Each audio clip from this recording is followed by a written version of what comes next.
Dear student, আজি মই তোমালোকৰ কাৰণে এটা বহুত গুৰুত্বপূৰ্ণ ভিডিঅ' লৈ আহিছোঁ। যদি তোমালোকে ক্লাছ 9 বা 10ৰ ষ্টুডেণ্ট হোৱা বা ছাত্ৰ ছাত্ৰী মানে তোমালোকে যদি ক্লাছ 9 বা 10ত পঢ়ি আছা তেনেহ'লে এই ভিডিঅ'টো তোমালোকৰ কাৰণে বহুত ইম্পৰ্টেণ্ট হয়। তো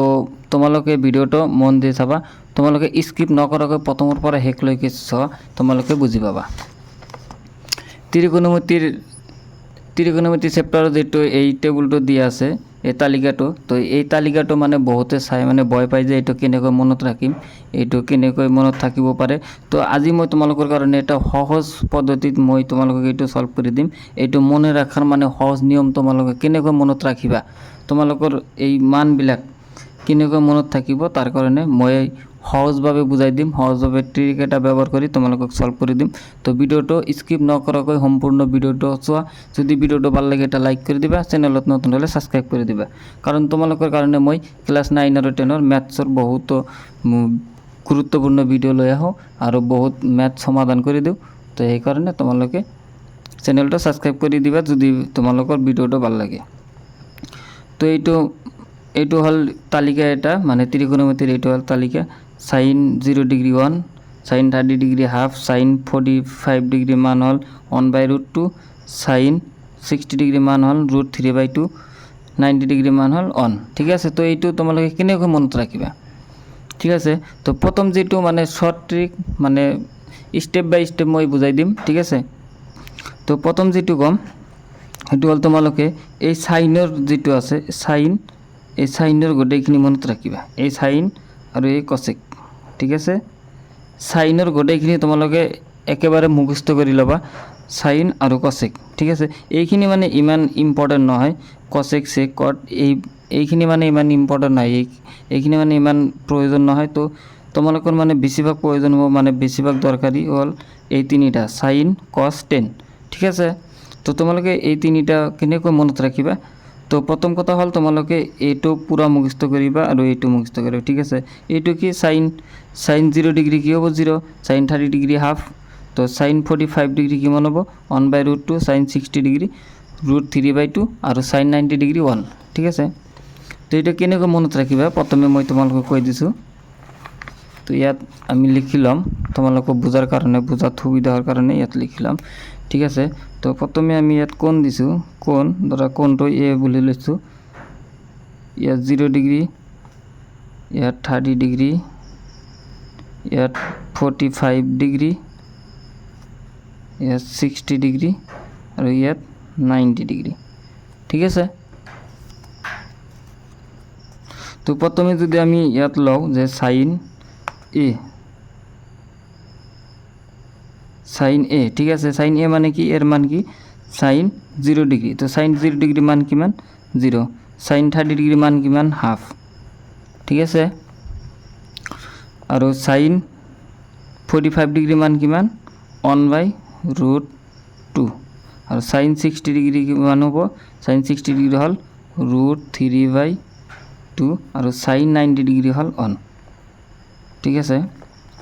এইটো তোমালোকে মানে এই সাইন্সৰ যিখিনি আছে এইখিনি তোমালোকে মুখস্থ কৰি ল'বা। ঠিক আছে, তো ইয়াৰ পিছত কি হ'ব কস এৰ ক্ষেত্ৰত কি হ'ব চোৱা, এই সাইনটো আছে, যদি সাইনটো তোমালোকে মুখস্থ কৰা এতিয়া কসটো তোমালোকে এনেই বাহিৰ কৰিব পাৰিবা, কাৰণ সাইনৰ যেটো মান দি আছে কসটো ঠিক তাৰ ওলোটা হ'ব। ঠিক আছে, মানে কস 0 ডিগ্ৰীৰ সাইন 0 ডিগ্ৰী মান যেটো আছিল সেইটো হ'ব কস 90 ডিগ্ৰী মান, আৰু সাইন 90 ডিগ্ৰী মান যেটো আছিল সেইটো হ'ব কস 60 ডিগ্ৰী 0 ডিগ্ৰী মান। ঠিক আছে, তো সাইন 90 ডিগ্ৰী মান কিমান আছিল 1, তেনেহ'লে কস 0 ডিগ্ৰী কি হ'ব 1, ইয়াৰ মানে ওলোটা হ'ব। তেনেহ'লে ইয়াৰ পিছত কি হ'ব, ইয়াৰ ওলোটা হ'লে তো 1 তাৰপিছত কি আছে √3/2, এইটো হ'ল কস 30 ডিগ্ৰী, তো এইটো ওলোটা হ'লে মানে এইটো মাজত আছে এইটো সেমই থাকিব 1/√2, আৰু এইটো হ'ব ইয়াৰ ওলোটা এইটো মানে সাইন 30 ডিগ্ৰী আছে হাফ, তেনেহ'লে ইয়াত কি হ'ব কস 60 ডিগ্ৰী হাফ, আৰু সাইন 0 ডিগ্ৰী আছে 0, তো সাইন কস 90 ডিগ্ৰী হ'ব কি 0। ঠিক আছে, তো এইটো হ'ল কস। তো এতিয়া চোৱা, এতিয়া আমাৰ কি লাগিব 10। ঠিক আছে, 10a। তো 10 এইটো আমি কেনেকৈ বাহিৰ কৰিম তোমালোকে জানা যে 10 আমি কেনেকৈ লিখিব পাৰোঁ তো 10 আমি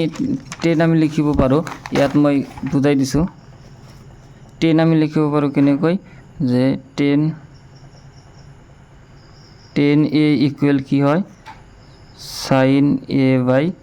cos a ঠিক আছে sin a by cos a তো যদি ধৰা এইটো যদি 10 30 ডিগ্ৰী ধৰা তেনেহ'লে কি হ'ব 10 30 ডিগ্ৰী তেনেহ'লে ইয়াত হ'ব sin 30 ডিগ্ৰী তো sin 30 ডিগ্ৰী মান আমি কি পাইছোঁ হাফ আৰু ইয়াত হ'ব cos 30 ডিগ্ৰী মান কি আছে √3/2 ঠিক আছে এইটো কেনচেল যাব তেনেহ'লে কি হ'ল 1/√3 তেনেহ'লে 10 30 ডিগ্ৰী কিমান হ'ব 1/√3 এতিয়া যদি আমি 10 45 ডিগ্ৰী বাহিৰ কৰোঁ 10 45 ডিগ্ৰী ইকুৱেল কি হ'ব sin বাই cos তো sin 45 ডিগ্ৰী কি আছে 1/√2 ইয়াত কিমান আছে 1/√2 কেনচেল যাব তেনেহ'লে কি থাকিব আমাৰ 1 থাকিব ঠিক আছে তো তেনেহ'লে কি হ'ব মানে 10 45 ডিগ্ৰী কিমান হ'ল 1 10 60 ডিগ্ৰী 10 60 ডিগ্ৰী ইকুৱেল আমাৰ কি হ'ব cos 60 ডিগ্ৰী মান কি আছে মানে সাইন ওপৰত আছে ওপৰত সাইন হ'ব তো sin 60 ডিগ্ৰী কি আছে √3/2 আৰু তলত কি আছে তলত তোমালোকৰ হ'ব cos তো তলত cos হ'ব তো cosৰ মান কি আছে cos 60 ডিগ্ৰী কি আছে cos 60 ডিগ্ৰী কি আছে 1/√2 ঠিক আছে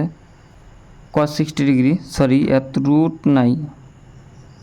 মানে sin 30 ডিগ্ৰী হাফ তেনেহ'লে cos 60 ডিগ্ৰী কি হ'ব হাফ হ'ব এইটো হাফ হ'ব তো এই 2 কেনচেল যাব 2 কেনচেল কৰিলে কি হ'ব তলত 1 থাকিব তলত 1 মানে নিলিখিলেও চলে তেনেহ'লে কি হ'ব √3 তেনেহ'লে 10 60 ডিগ্ৰী কি হ'ব আমাৰ √3 তো এনেকৈ আমি মানটো বাহিৰ কৰিব পাৰোঁ তেনেহ'লে আমাৰ কি হ'ল 10 টো কি হৈ যাব 0 ডিগ্ৰী 0 তো 10 30 ডিগ্ৰী আমি কিমান পালোঁ 10 30 ডিগ্ৰী 1/√3 পাইছোঁ আৰু 10 45 ডিগ্ৰী 1 আৰু 10 60 ডিগ্ৰী কিমান পাইছোঁ আমি √3 আৰু এইটোতো ইনফিনিটিভ হৈ যাব মানে সংজ্ঞাবদ্ধ নহয় এইটো তোমালোকে মানে ইয়াত লিখা আছে যে সংজ্ঞাবদ্ধ নহয় ঠিক আছে সংজ্ঞাবদ্ধ নহয় গল তো এইটো আমাৰ গল sin cos 10 মই আশা কৰোঁ যে এতিয়া তোমালোকৰ মানে মনত থাকিব যদি তোমালোকে এই সাইনটোৰ মান যদি বাহিৰ কৰিব পাৰা মানে সাইনৰ মানটো যদি তোমালোকৰ মুখস্থ থাকে তেনেহ'লে cos আৰু 10 তোমালোকে এতিয়া বাহিৰ কৰিব পাৰিবা ঠিক আছে তো সেম নিয়ম এপ্লাই কৰি মানে সেম ভাবে আমি কি কৰিম cosecটো মানে লিখি লম cosecটো মনত মানে মুখস্থ কৰিবলৈ কৈছোঁ মই sin আৰু cosecটো মুখস্থ কৰিবা তো ইয়াত এটা কথা আছে কি cot যে আছে ঠিক আছে cotটো আমাৰ কি হ'ব সব cotটো আমি আগত লিখিছোঁ হ্যাঁ কিতাপত পিছত দি আছে মই তোমালোকক মানে বুজাৰ কাৰণে মই cotটা আগত লিখিছোঁ এই cotটো 10 ৰ বিপৰীত হ'ব সম্পূৰ্ণ বিপৰীত হ'ব ঠিক আছে তো cot 10 90 ডিগ্ৰী কিমান আছে সংজ্ঞাবদ্ধ নহয় তো cot 0 ডিগ্ৰী কি হ'ব ইনফিনিটি মানে সংজ্ঞাবদ্ধ নাই এইটো আৰু এইটো সমান হ'ব ঠিক আছে মানে এইটোৰ বিপৰীত হ'ব cot তাৰপিছত আছে কি √3 তো cot 30 ডিগ্ৰী আমাৰ কি হ'ব √3 তাৰপিছত 10 45 ডিগ্ৰী কিমান আছে 1 তো cot 45 ডিগ্ৰী 1 হ'ব তাৰপিছত 10 60 ডিগ্ৰী কিমান আছে √3 সৰি 10 30 ডিগ্ৰী আছে কিমান 1/√3 তো cot 60 ডিগ্ৰী মান কিমান হ'ব 1/√3 ঠিক আছে এইটো কি পাইছোঁ 10 0 ডিগ্ৰী মান কি পাইছোঁ 0 তেনেহ'লে cot 90 ডিগ্ৰী মান কিমান হ'ব 0 হৈছে এইটো মানে পুৰা সম্পূৰ্ণ বিপৰীত হ'ব মানে সম্পূৰ্ণ বিপৰীত হৈ যাব যেনেকুৱা ধৰা তোমালোকে যদি সাইনৰ মানটো যদি মুখস্থ কৰা তেনেহ'লে সাইনৰ বিপৰীত কি হৈ যাব cos আৰু 10 টো তোমালোকে ইয়াৰ পৰা বাহিৰ কৰিব পাৰিবা যদি 10 বাহিৰ কৰিব পাৰা তেনেহ'লে 10 ৰ বিপৰীত মানটো আমাৰ কি হ'ব cotৰ মান ঠিক আছে আৰ তাৰপিছত যদি cosecটো মুখস্থ থাকে তেনেহ'লে secটো তো এনে বাহিৰ হৈ যাব যদি তোমালোকে cosecটো মুখস্থ কৰা যায় cosec কসেকে কি দিয়ে আছে কসেক প্রথমে ইনফিনিটি মানে সংখ্যাবদ্ধ নহয় তারপরে দেওয়া আছে কি কসেক 30 ডিগ্রি কেমন হবো 2 কসেক 45 ডিগ্রি √2 আর কসেক 60 ডিগ্রি কেমন হবো 2/√3 তো এতে আমার কি বাইর করব লাগে সেকটো কি হবো সেকটো সম্পূর্ণ ইয়ার বিপরীত হয়ে যাব ঠিক আছে সেক্টের এইটো অন হব এইটো অন হব তো কসেক 90 ডিগ্রির মান অন তো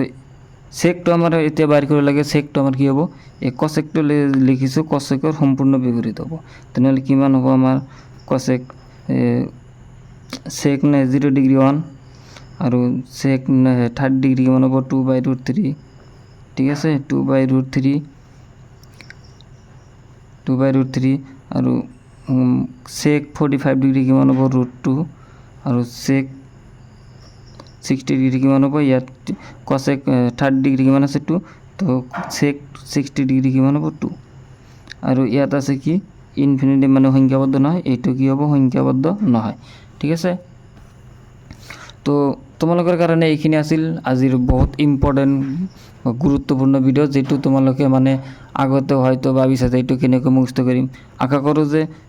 এই ভিডিঅ'টো চোৱাৰ পিছত তোমালোকে এতিয়া বুজি পাইছা যে এইটো কেনেকৈ মুখস্থ কৰিবা বা মুখস্থ কৰিব লাগে নে নালাগে বা কেনেকৈ মনত ৰাখিবা সেইটো ট্ৰিক তোমালোকক দি দিছোঁ তো ভিডিঅ'টো ভাল লাগিলে এটা লাইক কৰি দিবা চেনেলত নতুন হ'লে ছাবস্ক্ৰাইব কৰি দিবা আৰু মই ইয়াৰ আগতে এটা ভিডিঅ' আপলোড কৰিছোঁ মানে বহুতকেইটা ভিডিঅ' আছে তাৰ মাজত এটা আছে তোমালোকৰ নতুন চিলেবাছ দিছে সেই ভিডিঅ'টো আৰু আছে ত্ৰিকোণমিতিৰ পৰা ইম্পৰ্টেণ্টবোৰ মই চাই দিছোঁ তো তোমালোকে যদি এতিয়ালৈকে চোৱা নাই চেনেলত গৈ চাই ল'বা তো আজিৰ কাৰণে এইখিনি বাই বাই টাটা